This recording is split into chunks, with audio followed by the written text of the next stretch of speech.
Uso correto da medicação oral e insulina. Você sabia que toda pessoa com diabetes deve estar preparada para os 7 comportamentos do autocuidado?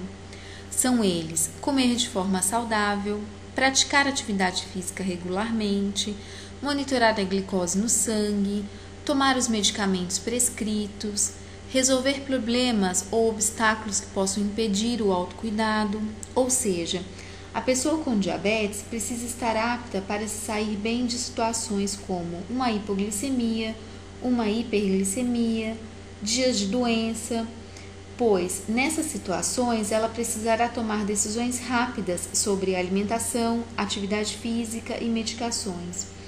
É importante que ela crie estratégias de enfrentamento de barreiras emocionais, físicas, cognitivas e até mesmo financeiras. O outro comportamento é enfrentar de forma tranquila os momentos difíceis do autocuidado, pois a saúde e a qualidade de vida são afetadas por fatores psicológicos e sociais.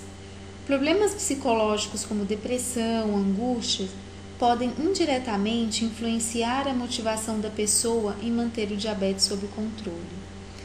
E, finalmente, reduzir os riscos para complicações do diabetes, adotando hábitos saudáveis e realizando exames preventivos de evolução de complicações crônicas.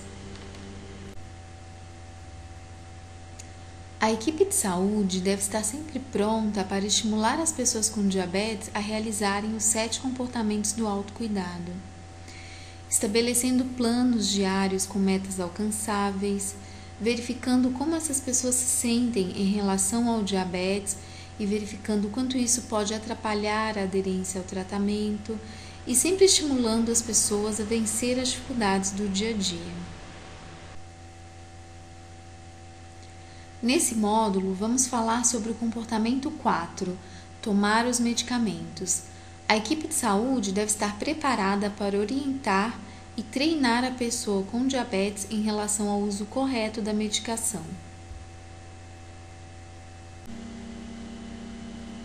Ao trabalhar com o uso das medicações com a pessoa com diabetes, é importante estabelecer um vínculo, orientá-las sobre a função e a ação de cada medicamento, explicar o motivo delas terem que usar a medicação no horário prescrito e dar ênfase às doses recomendadas.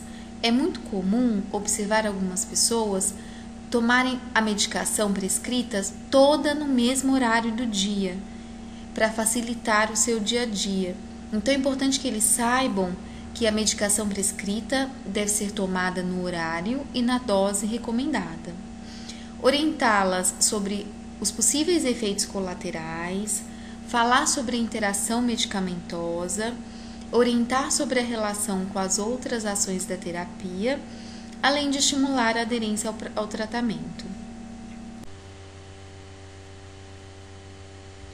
Os parâmetros do slide abaixo caracterizam um bom controle glicêmico, mas cada pessoa terá sua meta estabelecida com o médico e sua equipe.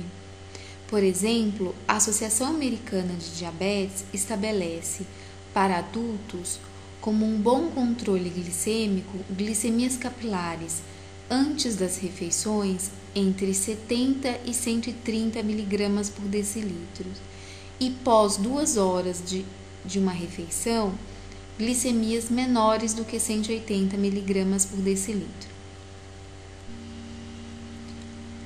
Os antidiabéticos orais agem em diferentes locais do organismo. No intestino, reduzindo a absorção de carboidratos, no fígado, reduzindo a produção hepática de glicose, nos músculos, reduzindo a resistência periférica à insulina, e no pâncreas, aumentando a secreção de insulina ou reduzindo a produção de glucagon, todos com o objetivo de reduzir a hiperglicemia.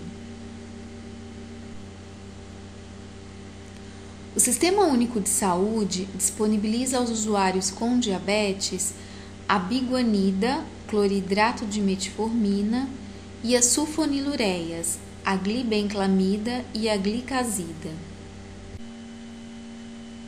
Vamos saber um pouco mais sobre as sulfonilureias e a metformina, os antidiabéticos orais disponíveis na rede pública.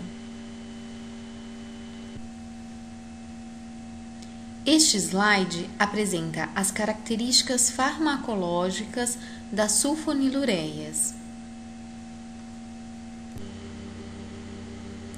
As sulfonilureias são contraindicadas na gravidez, lactação, insuficiência renal ou hepática ou alergia à sulfa. Os efeitos adversos do uso das sulfonilureias são a hipoglicemia, náuseas e vômitos e reações cutâneas. Os efeitos tóxicos das sulfonilureias podem ser alterações hematológicas, a granulocitose, trombocitopenia, anemia hemolítica e alterações hepáticas.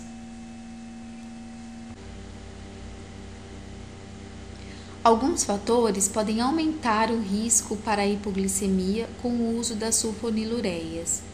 São eles: dose excessiva, omissão de refeições, idade avançada, atividade física extenuante, ingestão excessiva de bebidas alcoólicas sem o consumo de alimentos, certas doenças associadas como o hipotiroidismo. Neste slide estão apresentadas as características farmacológicas da metformina. A metformina é contraindicada na gravidez, insuficiência renal, insuficiência hepática, insuficiência cardíaca, pulmonar, acidose grave e uso abusivo de álcool.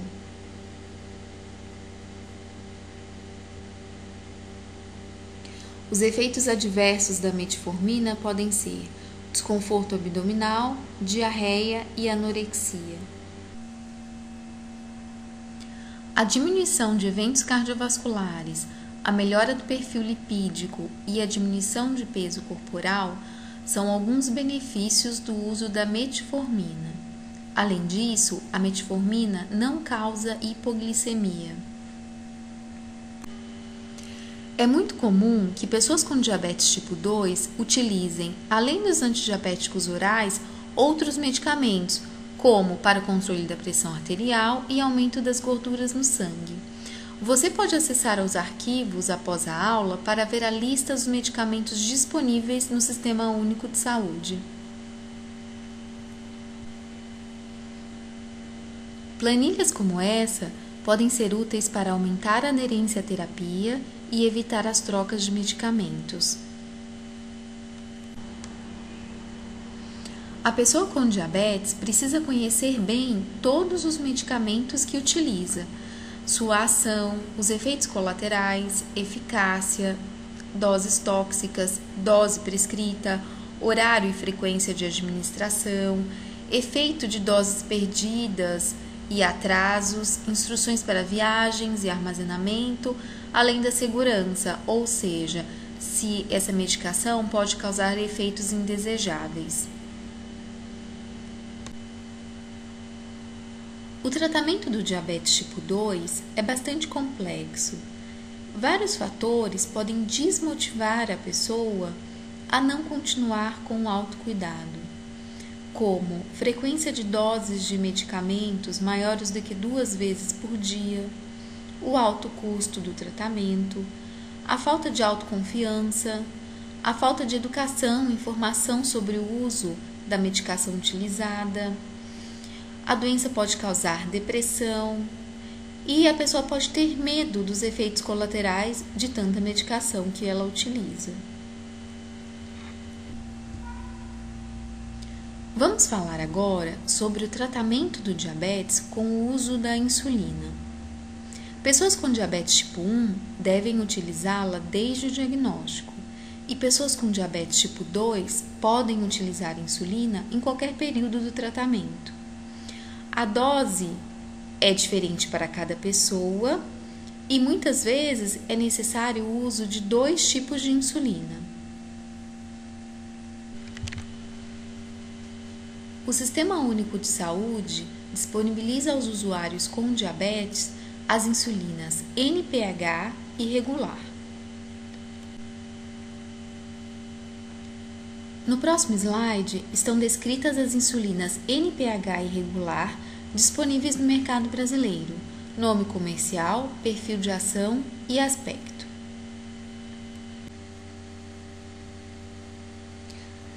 A insulina rápida ou regular tem um início de ação entre 30 e 60 minutos, um pico de ação entre 2 e 3 horas e uma ação residual de até 10 horas. O seu aspecto é límpido. A insulina intermediária, ou NPH, tem início de ação de 2 a 4 horas, pico de ação de 4 a 10 horas e uma ação residual de até 18 horas, e o seu aspecto é leitoso.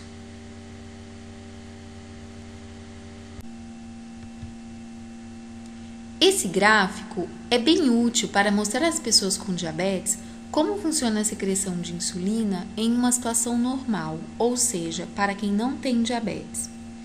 Uma parte de insulina, conhecida como dose basal, é liberada para manter a concentração de glicose em níveis normais entre as refeições e enquanto estamos dormindo. A outra parte, conhecida como bolos, é liberada quando ingerimos alimentos.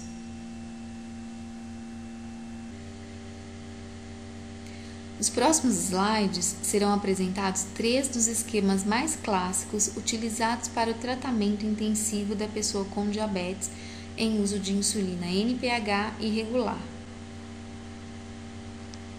Exemplo 1. Uma dose de NPH, insulina intermediária, pela manhã e outra antes do jantar, e uma dose de insulina regular, rápida, antes do café da manhã e outra antes do jantar. A dose de insulina regular pode ser fixa, igual todos os dias, ou de acordo com a quantidade de carboidratos que a pessoa consumir. Exemplo 2. Uma dose de NPH, insulina intermediária, pela manhã, outra antes do jantar e uma terceira ao deitar. Insulina regular ou rápida, antes do café da manhã e outra antes do jantar. A dose de insulina regular, como no exemplo 1, pode ser fixa ou de acordo com a quantidade de carboidratos que a pessoa irá consumir. No exemplo 3, temos uma dose de NPH pela manhã, outra ao deitar, insulina regular antes do café da manhã, antes do almoço e outra antes do jantar. Da mesma forma, a dose de insulina pode ser fixa ou variável de acordo com a quantidade de carboidratos consumido.